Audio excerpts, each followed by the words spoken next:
attack, fast fatal heart impact, past painful scars. In fact, I blast tasteful bars and packs. I back up my actions, fact don't ask, grab reactions, jacked attack with every word, then act with class as they hear me snap. I got nothing to lose, cause I fought and felt the bruise. Now I'm not the one confused, call the shots and they produce. I ain't lost, I'm finally loose, pick a new silver excuse. I need the views to boost me to a new abuse of being used. Everybody wants a piece now, y'all can rest in peace now. You're dead to me, so peace out. Remember, you're discreet out. Get ready for defeat now.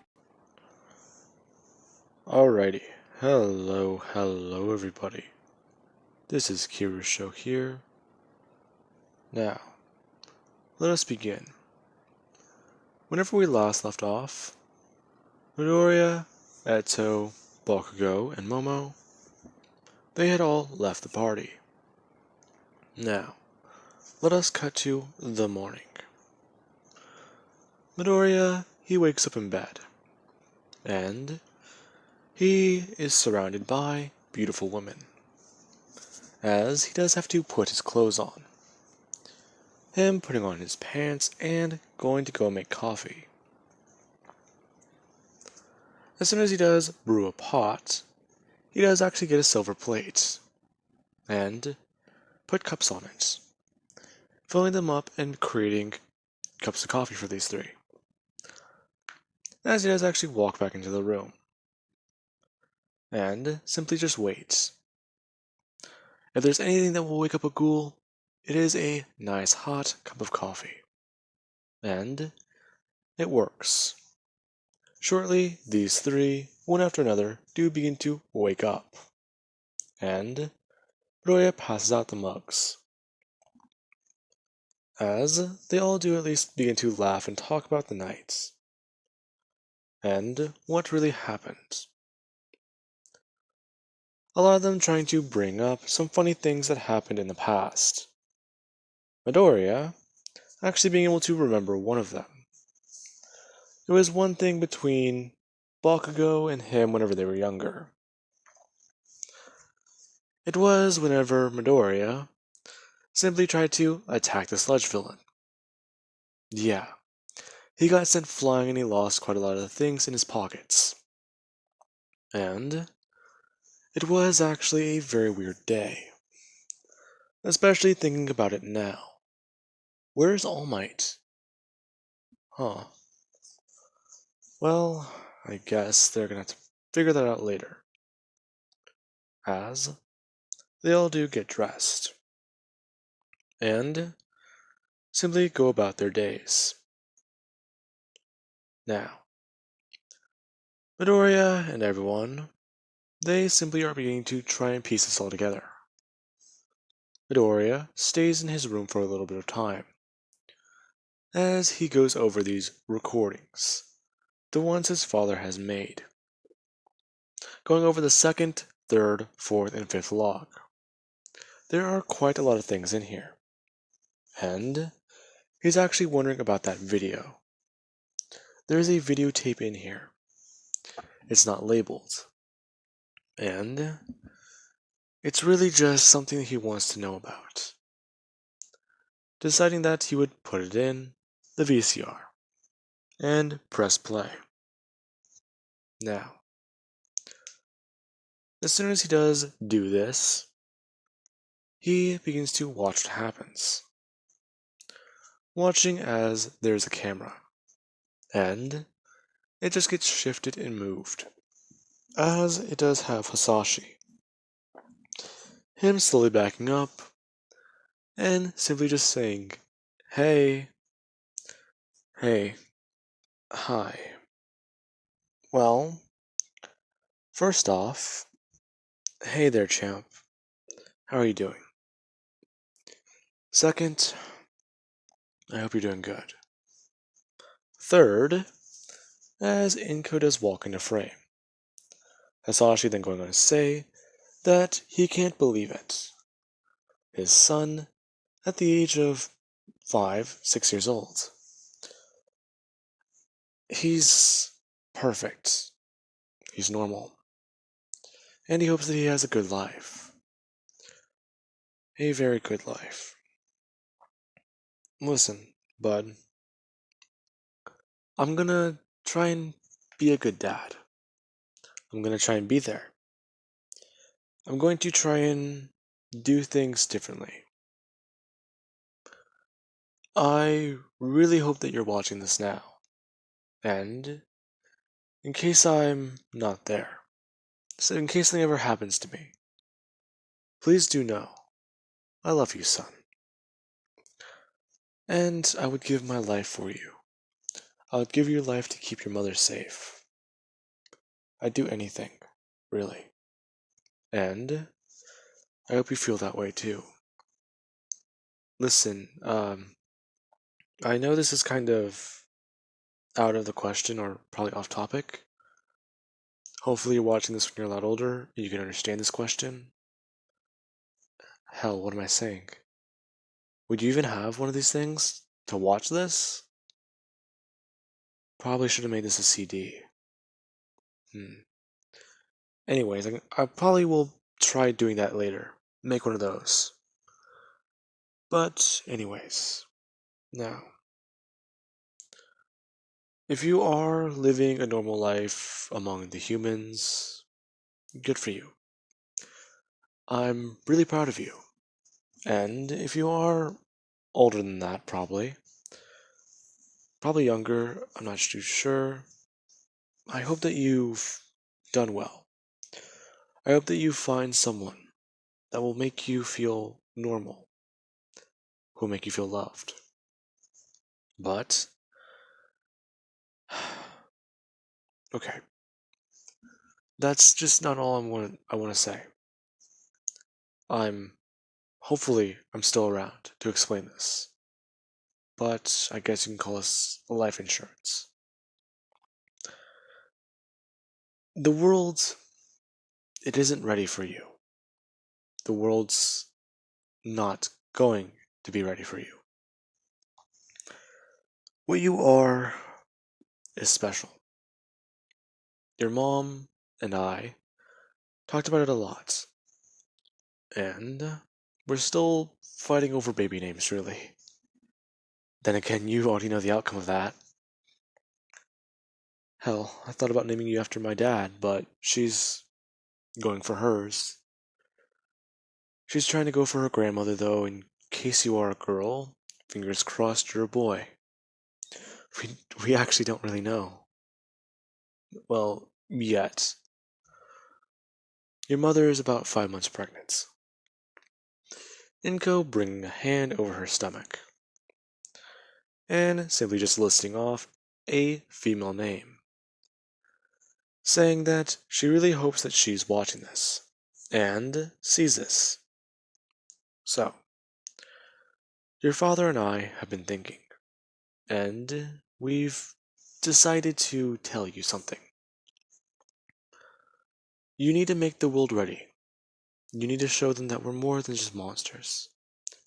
If there is anyone who can bridge the gap between humanity and Ghoul, it is you. I hope you want to become a hero. Your mom used to be a binge eater. You probably know about that already, actually. But, in case you don't, that was a thing. She's gotten better. In fact, she's stopped. But she is at least a little weak. And she actually had to give me one of these. Hisashi actually turning around and actually pulling down his shirt. Midoriya seeing the top of teeth marks. As he just says that his mom went a bit hungry, and he'd do anything to protect her. Hell, if she needed to, hell, she could take an arm. I don't really care. Then again, I've come a long way from where I used to be. I used to hunt and kill ghouls. Now I'm living with one. And I really hope that you... Hasashi just trying to figure out what to say next. Midoriya sitting down on edge, waiting for what his father has to say. As Midoriya shifts his hair back to the dark-haired color. He had it be white for a bit of time, but he feels more comfortable this way. He feels like it's more natural. Hearing the next things his father says. You need to fight. If you can, or if you wish to, be a hero. Protect people. No matter what they say to you. No matter if they call you a monster. No matter what they say, you should protect. But if you do go down the other path, well, I won't stop you. I won't kill you. I love you. Son, daughter, whatever. Hasashi, dear, I think you're going a bit overboard with this. No, I want to keep it. Really? But what if he's not ready? Not ready? He's our son. Or our daughter. Hell, they'll be ready for anything. As the tape cuts out, ending. And Midoriya simply just sits there. As someone does walk into the room. And simply just see Midoriya staring at a blank screen. As he doesn't know what to say, let alone what to do. His mind racing. His heart pounding. As he simply just turns. And his eyes meet this person. He meets Bakugo's gaze. And, simply just looking at him, she already tells that there's something different. As a smile forms on his face. And Midoriya, he's back. Everything's floating back all at once. His memories. His time. His time as everyone else. His time as the One-Eyed King. Even the other Midoriya's time. His memories. He's complete. He is whole again. And no one can take that away from him. No one. As everyone does hear a commotion, a coffee cup fall, and Bakugo scream as she jumps forwards, hugging Midoriya. Eto and Momo, Yoshimura, and a few others running to see the commotion. As Bakugo simply stands there, hugging Midoriya and somewhat crying. As he just stares at the door, simply just saying, "Hi everyone. I'm back." Now, Eto and Momo are completely shocked. They're not even sure what to say. However, they do need to clean up the two mugs on the ground. And Midoriya, he's going through everything in his mind. The knife that went through his eye, the last 5 years. Yeah, they seem like a weird mix of memories. Things he remembers doing, feeling, and seeing. And, well, he feels caught up, but he doesn't at the same time. As everyone's sitting at the table and eating breakfast. Midoriya, still without a shirt. And Yoshimura, he simply just asked Midoriya exactly how is the coffee. He made it in a new coffee maker. Midoriya just saying that it actually tastes pretty good. Before asking where he got it. Yoshimura simply just saying that it's actually from that CCG compound. It was somewhat of an espresso machine, or, well, something they used to have back at his coffee shop. And the pullout is quite amazing. Midoriya spitting out his coffee. Before at least trying to cover his mouth. Yoshimura, yeah. He steps away from that subject real fast. and just gets up and begins to brew another pot. Pulling out this container, throwing away the coffee grounds and the, coffee filters, putting a new one in, and putting a new set of coffee grounds in there, and brewing another one. As Midoriya simply begins to tell everyone what exactly is going to be happening, and gives everyone a bit of a plan, along with actually talking to someone first. Midoriya talks with Eri, and asks her if she is willing to participate in a plan. Her kind of confused, and simply asking him what happened to his hair, and what happened to him.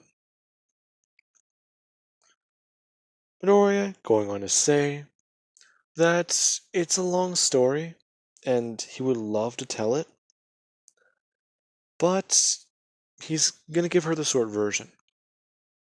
Trauma, trauma, trauma, change, trauma, trauma, trauma. The list goes on. Basically, he lost his memories after getting stabbed in the head. And he's back.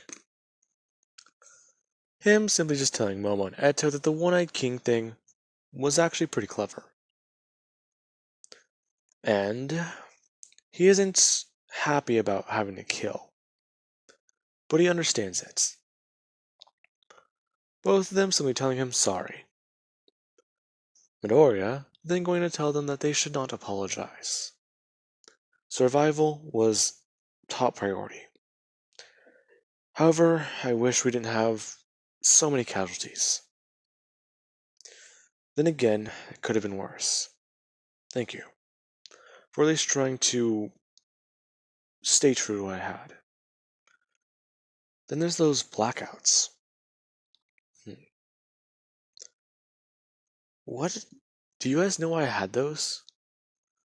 No clue. In fact, it was weird though. You got us food. You got us to survive. It might have been something inside you screaming out for it? Screaming for survival? Huh. Alrighty then. As they all leave, Eri being informed on the way of what is happening, and Midoriya and everyone simply go out. Eri being given one of these bracelets, and, well, a mask. Something to at least cover parts of her face and her hair. As Midoriya and everyone walk into a new station. Midoriya in a finely dressed suit and a different face.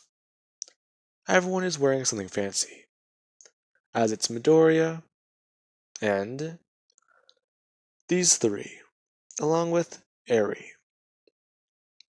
As the people inside simply tell Midoriya whenever he asks them for a bit of time on the air, they told him no. Midoriya then simply throwing out his hand and stabbing it directly into this person's head. Midoriya threw out his finger and with as much force as he could, he smashed it against their forehead, directly right between their eyes. Yeah, that's gonna break their skull, and Midoriya barely punctured in. It's a shallow wound, but it's enough to send your mind into, well, shock, really. Especially because it's basically like mimicking getting hit by a car.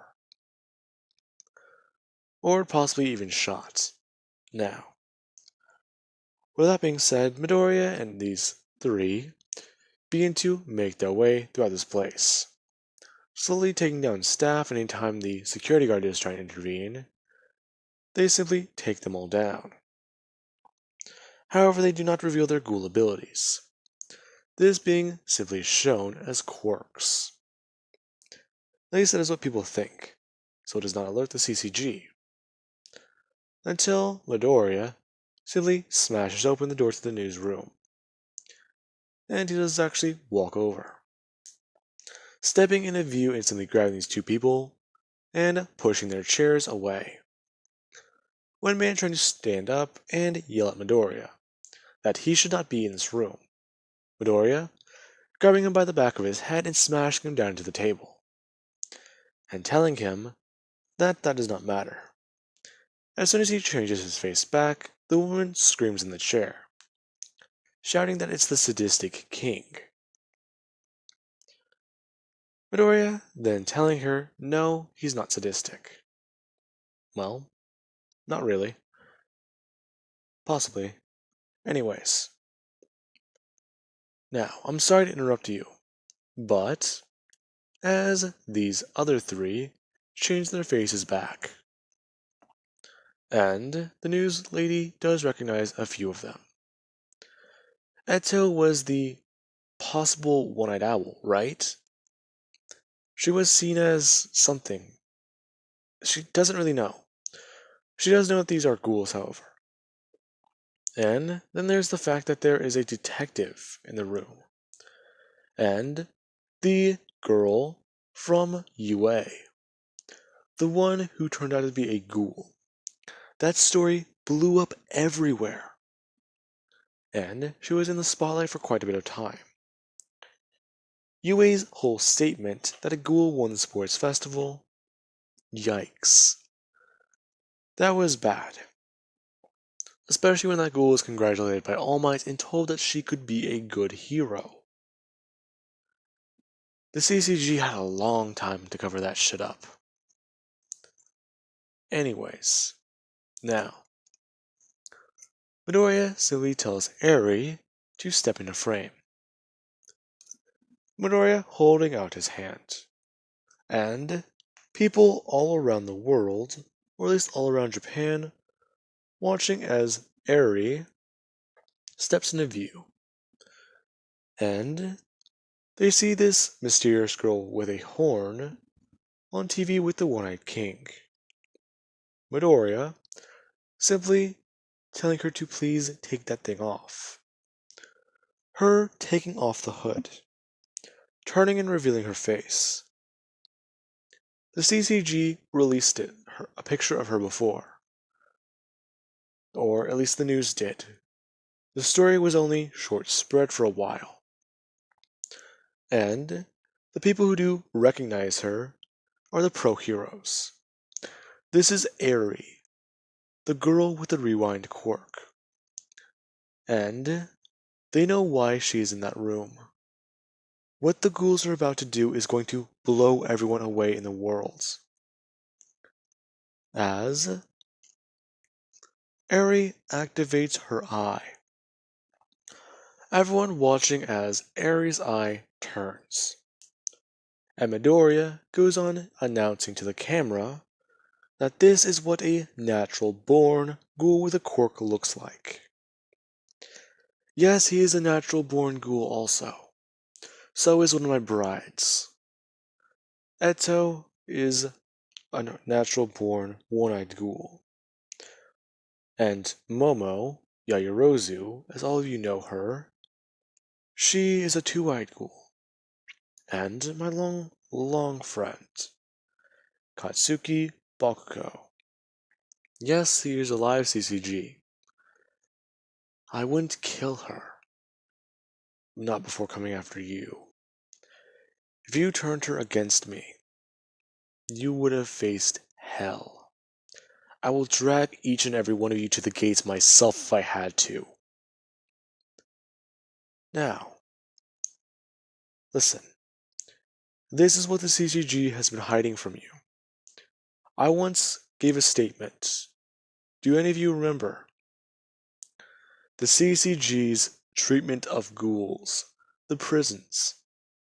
In fact, head to this warehouse, recently listing off the location, saying that there was a prison underneath that place, and they were going to dissect this girl here, the half-human, half-ghoul girl with a quirk.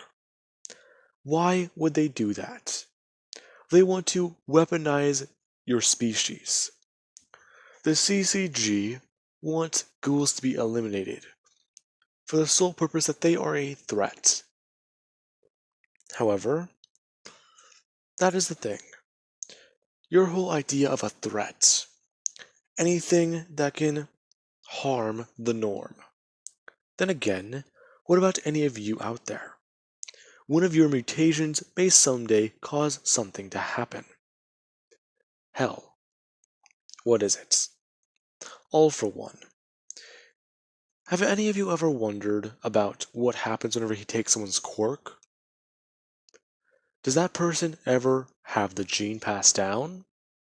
No one's ever brought that question up. So what does that mean?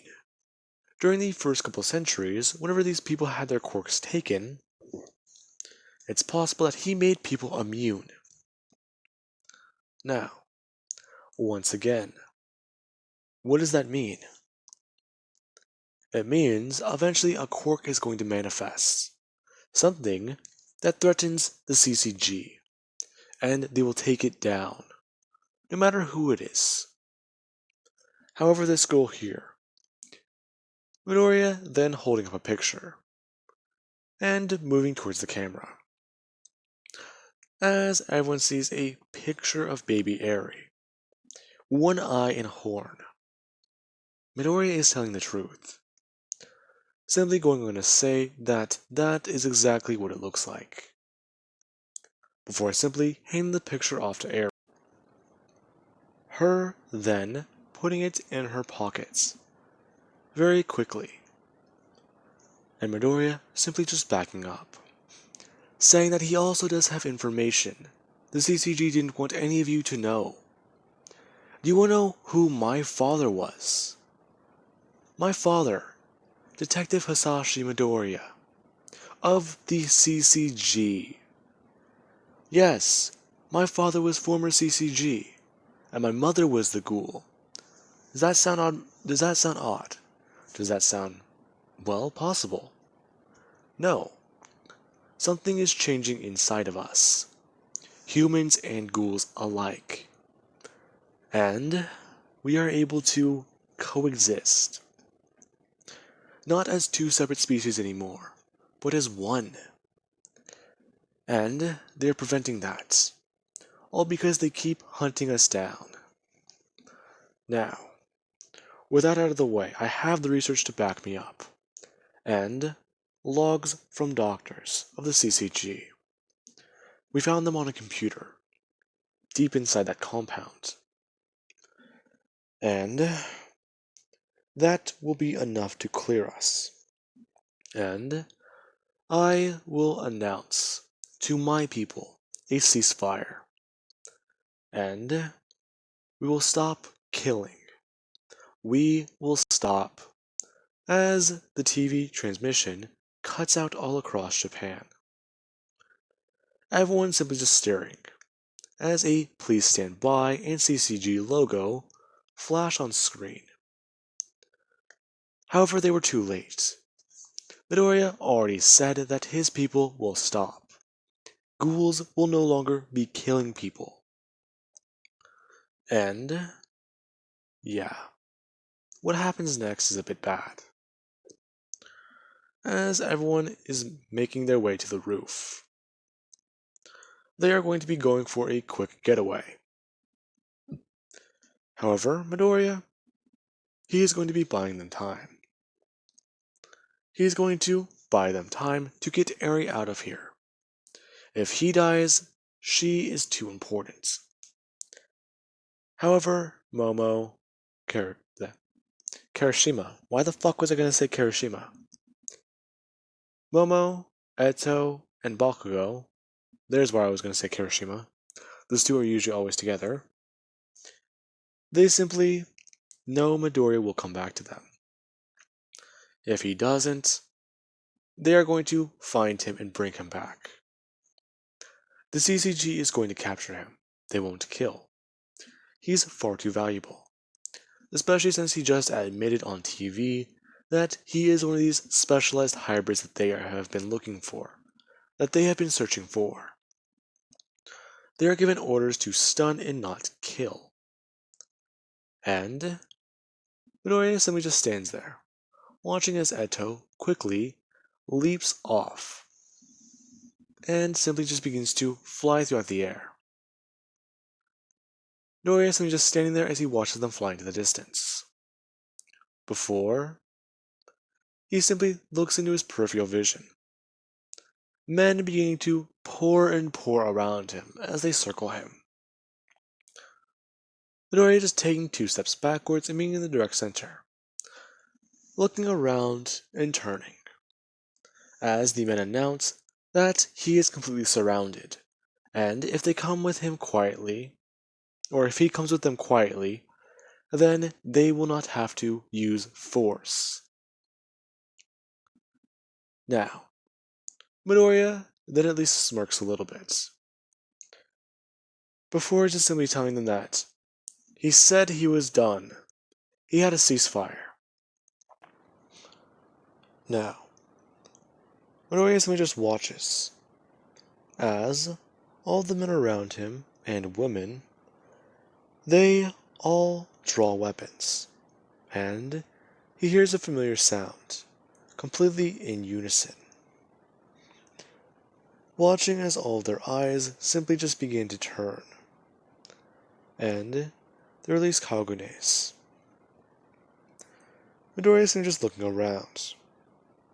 Fire abilities, ice abilities. Well, this is very surprising. I didn't think that that little project actually got off the ground. More proof I should have given. Then again, you guys cut my broadcast short. Now, Midoriya begins to pop his neck, and release his own Kagunes. Everyone horrified watching 4 Kagunes release, all at once. Midoriya forming ginormous claws in his hands, and creating wings, simply asking everyone that one question. Do they feel it? Feel fear? Because he will tell them one single thing. He is surrounded by it. That and dead men. Now, with that being said, I do hope you guys enjoyed. And have an amazing night. I'll catch you guys in the next part.